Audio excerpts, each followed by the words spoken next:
सामाजिक, आपराधिक, राजनीतिक व धार्मिक खबरों से परिपूर्ण सशक्त समाज की लिखित परिकल्पनाओं के साथ अब दर्शनीय। महाराष्ट्र में अगर देखा जाए, मुंबई में खास करके महानगर पालिका चुनाव को लेकर सरगर्मी जो चुनाव महानगर पालिका है तय हो चुकी है और कहीं ना कहीं सारे राजनीतिक पार्टियां अपनी होड़ में लगी हुई हैं। और ऐसे में आज प्रभाग क्रमांक 161 में हम एक ऐसे चर्चित चेहरे के बीच हैं, लीना शुक्ला जी, जो कहीं ना कहीं अपने क्षेत्र में लोगों के दिलों पर राज करती है और एक बहुत ही बड़ा तबका इनके साथ हमेशा चलता रहता है। ऐसे में आज हम इन्हीं से जानेंगे कि अपने क्षेत्र में होने वाले विकास और नए होने वाले विकास को लेकर क्या क्या विशेष मुद्दाएं हैं, क्या क्या विकास के काम रुके हुए हैं, इन्हीं सब चीजों को जानने का प्रयास करेंगे।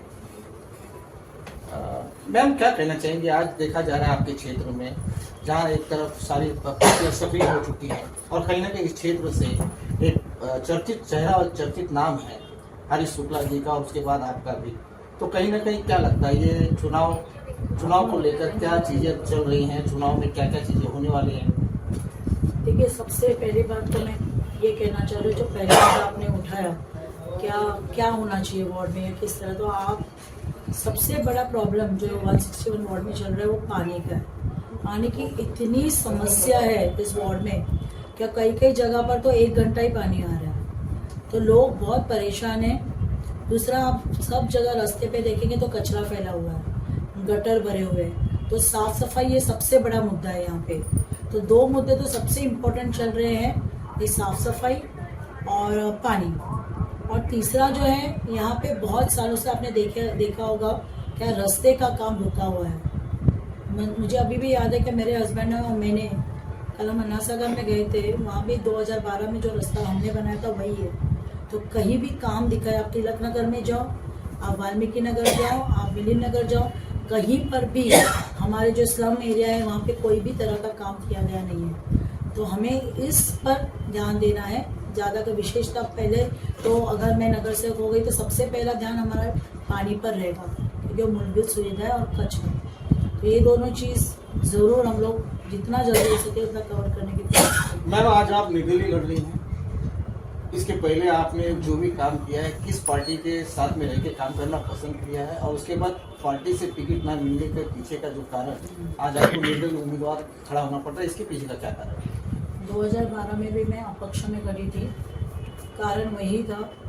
और मुझे लगता है अभी तक कारण तो सबको समझा होगा कि उत्तर भारतीय होने के नाते हमारा टिकट कर रोका है।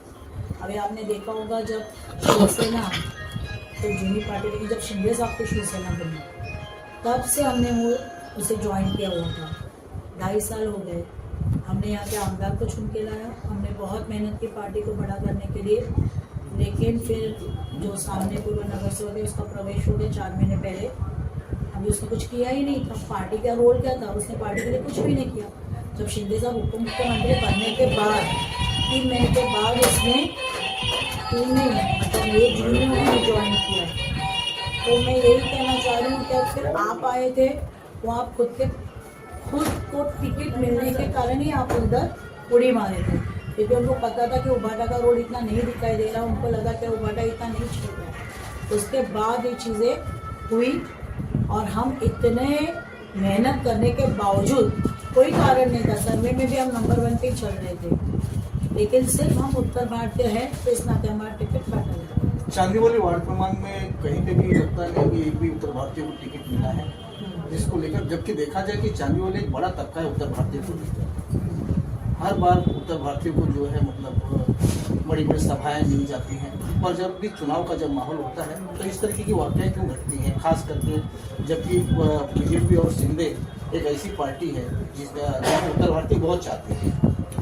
तो मुझे भी यही मैसेज लोगों तक पहुंचाना है कि चांदीवली विधानसभा ये उत्तर भारतीय विधानसभा है और हमारा वार्ड भी उत्तर भारतीय है। तो हम यही चाह रहे थे, यहाँ के जो हमारे उत्तर भारतीय और संघ के राम दुबे जी भी हैं, वो भी, उनका भी यही कहना था कि 9 वार्ड में से केवल 1 वार्ड तो 1 टिकट यानी उत्तर भारतीय को दी जाए, लेकिन ऐसा हुआ नहीं। सेम रीज़न 2012 में। तो मुझे कभी कभी ऐसा भी लगने लगा कि शिवसेना ये उत्तर भारतीय के लिए नहीं है, जितना मेरा अंदाज जा रहा है। क्योंकि बड़ा पद आप देखिए ना, जो मेन स्ट्रीम कहलाते शिवसेना के जो मेन है ये तो सब बनाया जाता है उत्तर भारतीय संघ ये सब, लेकिन ये साइड बॉडीज है। लेकिन आप मेन स्ट्रीम में भी देखोगे शिवसेना का तो कोई उत्तर भारतीय आपको दिखाई नहीं देगा मावड़े पद पे। यही तो प्रॉब्लम है कि वो चाहते हैं कि हमें उत्तर भारतीयों का मतदान चाहिए, लेकिन उत्तर भारतीय नेता का नेतृत्व नहीं चाहिए, और खास करके उस विधानसभा में जो पूरी उत्तर भारतीय है। तो हमारे लोग भी चाहेंगे ना कि एक तो नेता हमारे हो, हम जैसे उत्तर भारतीय बहुत इमोशनल होते हैं, उन्हें भी चाहिए ना कि एक तो नेता हमें हमारे गांव का, हमारे प्रदेश का हो, हमारे प्रांत का हो, जो आके जैसा कभी भी कोई भी दुख होता है तो हम लोग सबसे पहले अपने माँ के पास ही दौड़ते हैं।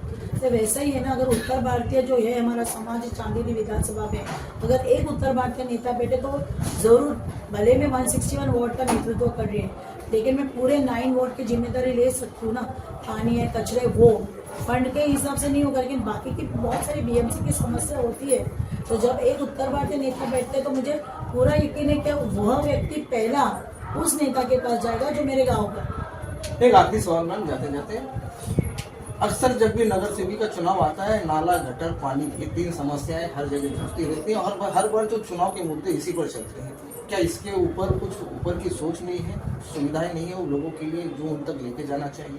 इस तरीके की चीजों को लेकर आप क्या सोचते हैं अपने तरफ से? मैंने मेरे घोषणा पत्र में डिक्लेयर किया था, मेरा घोषणा पत्र भी है, ये तो मूलभूत सुविधा होती है नाला गटर, लेकिन सबसे पहला हमने वहाँ घोषणा पत्र में दिया है तमाम नगर सेवक होने के बाद सबसे पहली सुविधा है एम्बुलेंस की। मेरे वार्ड में एम्बुलेंस नहीं है, हमको एम्बुलेंस का बड़ा भाड़ा देके बुलाना पड़ता है। इमरजेंसी में बहुत दिक्कतें होती है, अगर वार्ड में ही एक एम्बुलेंस रहा तो उसकी सुविधाएं बहुत है। दूसरा है जो मोक्ष रथ होता है, वो अभी मेरे वार्ड में सिर्फ नहीं है, बाकी के वार्ड में मोक्ष रथ उपलब्ध है। हमारे माजी नगर सेवक ने इतना भी नहीं किया हमारे लोगों के लिए, तो वो एक सुविधा, क्योंकि वो सुविधा नहीं होते, हम तो चाहते हैं उसका यूज़ नहीं हो, लेकिन अभी जो देखा जाता है हम उसका यूज़ कर रहे हैं, तो वो भी नहीं है। और बहुत सारी चीज़ें, बहुत कैमरा नहीं है हमारे यहाँ, लाइट्स नहीं है, बस जबकि मैंने इलेक्शन के पहले हमारे जो वाल्मीकि नगर है सब हिली रीजन है, जिसको हम मराठी में डोगरा भाग बोलते हैं, पहाड़ी इलाका जिसको लोग पहाड़ी बोलते हैं, पहाड़ बोलते हैं, वहाँ पे आप जाके देखेंगे ना तो रात भर अंधेरा रहता है। एक तो वहाँ के अगर आप पहाड़ी देखोगे रास्ता नहीं है वहाँ आने जाने का, कितने लोग वहाँ गिरे हैं, वहाँ के ड्रेनेज सब ओपन है। मैंने सबसे पहले शुरुआत की वहाँ लाइट देने की, मैंने जैसे चालू की वैसे दूसरे लोगों ने भी चालू की, लेकिन सबसे पहला मैं करने वाली थी। बाकी के लोगों को बाद में पता चला कि डोंगर के ऊपर भी लोग रहते हैं। नशेखोरी पर पाबंदी लगाने के लिए अगर आप अपने क्षेत्र पर आती हैं, किस तरह की कार्रवाई करेंगे? ठीक है, इसमें सबसे बड़ा मुद्दा तो ये है क्या, इसमें अपनी जो पुलिस अगर जो कंट्रोल है उसको बढ़ाना पड़ेगा, वो देखना पड़ेगा कि कहाँ कहाँ पे ये चीज़ें बेची जा रही है। और सबसे इम्पोर्टेंट बात है क्या, जो बच्चों में है वहाँ पे उनको जाके ये समझाना बहुत इम्पोर्टेंट हो गया है। तो इनके लिए हम लोग कुछ खास प्रोग्राम्स कर सकते हैं, एक्सपर्ट ला सकते हैं, जिससे ये नशा मुक्त हो सकता है। नशा एक ऐसी चीज़ है जो खुद को, बंदे को ठानना पड़ेगा कि हमको यहाँ नशा मुक्ति कराना है और अपने लाइफ को सुधारना है। तो ऐसे प्रोग्राम, ऐसे प्रोजेक्ट लाए जा सकते हैं जो काउंसलिंग बोलते हैं हम लोग, वो काउंसलिंग की तरफ पर हम लोग यहाँ बड़े बड़े प्रोग्राम्स लेकर उनको, जैसे हमारे बच्चे उनको इस नशा मुक्त हम करना चाहते हैं। और ऑफकोर्स मुझे लग रहा है चांदीनी विधानसभा में ही पूरे जोर में चल रहा है नशा का, लेकिन मैं तो मेरे वार्ड के लिए बोल सकती हूँ कि हम लोग मेरे वार्ड को नशा मुक्त करने के लिए मैं ज़रूर करूँगी।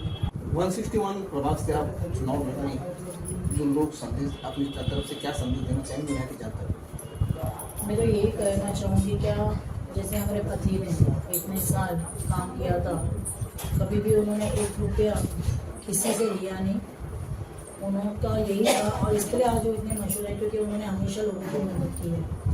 तो मैं भी यही चाहूँगी, जैसे मेरे पति ने काम किया, नाम कमाया, इज्जत कमाया, वो हमेशा बोलते थे कि मैं ऐसे इज्जत कमाऊँ, वैसे हम भी अपने पति के ही पूरे मार्गदर्शन पे चलेंगे और जितना हो सके हमारा वार्ड जैसा पहले 10 साल, जैसे लोग कभी भी बोलते हैं 10 साल में हमें कोई तकलीफ नहीं दी, तो उसी तरह हम काम करना चाहते हैं। और यही संदेश है, इसके लिए हमें एक बार नारियल के चिन्ह पे मोहर लगाकर वापस नगर सेवक बना दीजिए।